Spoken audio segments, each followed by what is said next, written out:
બીજી બાજુ સુરતમાં વિદ્યાર્થીઓએ અનોખી માનવ સાંકળ યોજી છે। શાળા અને કોલેજના વિદ્યાર્થીઓની માનવ સાંકળ હાથમાં ટ્રાય કલર બેન્ડ બાંધી માનવ સાંકળ યોજવામાં આવી છે।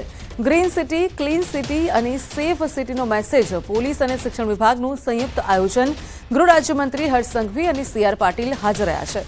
તો 15 કિલોમીટરના માનવ સાંકળ 30 બ્લોકમાં રચાશે તેવું કહેવામાં આવી રહ્યું છે।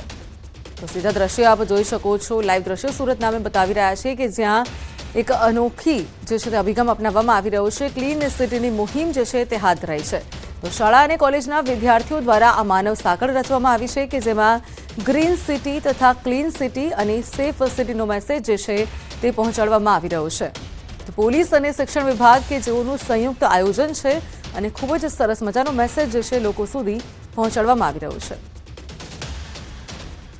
દેશના વડાપ્રધાન 17મી તારીખે સુરતના મહેમાન બનવા જઈ રહ્યા છે। તે પહેલાં સુરતમાં એક માનવ સાંકળનું આયોજન કરવામાં આવ્યું છે। કહી શકાય 15 કિલોમીટર લાંબી આ માનવ સાંકળમાં 43 જેટલી શાળાઓ, 22 જેટલી કોલેજોના 24,000 વિદ્યાર્થીઓ 15 કિલોમીટરના રૂટ ઉપર માનવ સાંકળ બનાવવાના છે। ખાસ કરીને આ કાર્યક્રમમાં સુરત શહેર પ્રમુખ છે, ગુજરાત ભાજપના પ્રદેશ અધ્યક્ષ CR પાટીલ અને ગુજરાતના ગૃહમંત્રી અને સુરતના ધારાસભ્ય હર્ષ સંઘવી જોડાયા છે। ખાસ કરીને સુરતમાં જે પ્રકારે સ્વચ્છતાને લઈને અભિયાનો ચાલી રહ્યા છે, ખાસ કરીને એ જ પ્રકારે કહી શકાય કે સુરત સ્વચ્છતા માનવ સાંકળ રચવામાં આવી છે। ખાસ કરીને જે પ્રકારે આ માનવ સાંકળ રચવામાં આવી છે તેનાથી એક કહી શકાય કે સુરત શહેરની પોલીસ શિક્ષણ વિભાગ દ્વારા સંયુક્ત રૂપે આ કાર્યક્રમનું આયોજન કરવામાં આવ્યું છે।